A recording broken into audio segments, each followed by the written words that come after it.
Chers internautes d'ici et d'ailleurs de l'NNTV, bienvenue dans votre débrief de l'actualité internationale que nous démarrons avec la décision de Vladimir Poutine qui appelle à lever les restrictions sur l'exportation des céréales russes. Le président russe a appelé ce mardi à lever les restrictions occidentales sur les céréales russes pour obtenir des avancées dans l'exportation de la production agricole ukrainienne actuellement bloquée dans le pays à cause de l'offensive du Kremlin. Nous faciliterons l'exportation des céréales ukrainiennes, mais en partant du fait que toutes les restrictions liées aux livraisons aériennes à l'export des céréales russes soient levées, a affirmé le président russe après des pourparlers à Téhéran.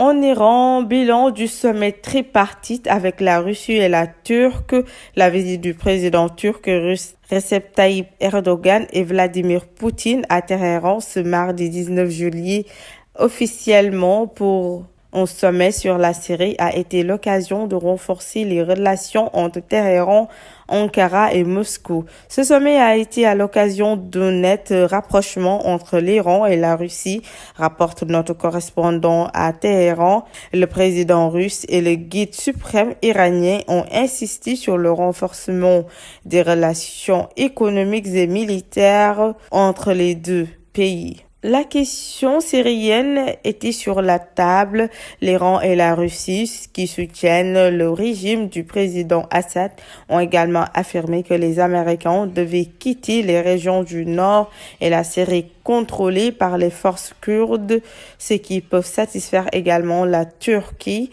qui voulait lancer une opération militaire contre les Kurdes. Néanmoins, le guide suprême iranien Ali Khamenei a réitéré l'opposition de son pays à une éventuelle opération militaire turque en Syrie, la jugeant préjudiciable pour la région selon un communiqué officiel.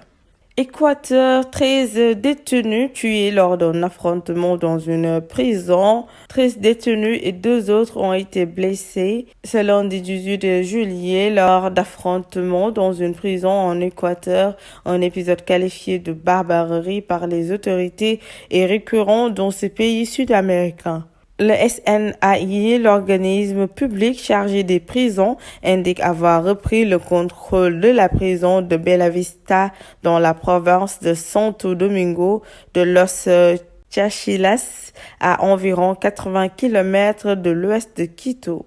Et pour boucler, atterrissons au Togo, ce pays qui finalement accepte d'aider le Mali à régler son différend avec Abidjan autour des 49 militaires ivoiriens détenus à Bamako. Ces soldats arrêtés le 10 juillet à l'aéroport de la capitale malienne sont accusés par les autorités de la transition d'être des mercenaires. La Côte d'Ivoire demande leur libération sans délai et affirme que leur présence dans le cadre d'opérations de soutien à la MINUSMA était bien connue des autorités maliennes.